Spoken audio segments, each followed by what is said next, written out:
सिंध के सीनियर वजीर शर्जील इनाम मेमन ने सेनेटर इरफान सिद्दीकी को रिटायरमेंट का मशवरा दे दिया। कहा कि कराची में प्रेस कॉन्फ्रेंस करते हुए शर्जील इनाम मेमन ने कहा कि नहरों के मामले पर पीपल्स पार्टी पर आवाज न उठाने का इल्जाम लगाने वाले इरफान सिद्दीकी लाइल्म हैं। मुत्तहदा कौमी मूवमेंट को कराची में ट्रैफिक हादसात पर सियासत न करने का मशवरा दे दिया। 7 तारीख को पीपल्स पार्टी ने नेशनल असेंबली में करारदाद अपनी पेश की, वो जमा हुई है, उसकी रिसीविंग पड़ी हुई है हमारे पास।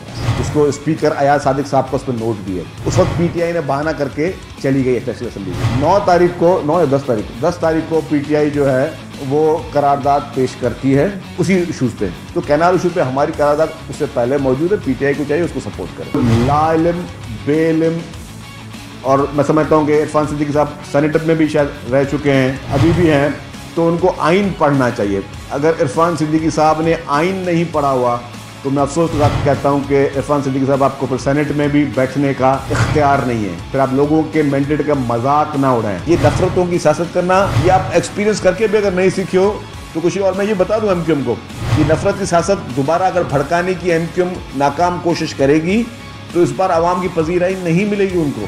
ये नाकाम कोशिश एमक्यूएम ना करें और ना ही हम उनको करने देंगे।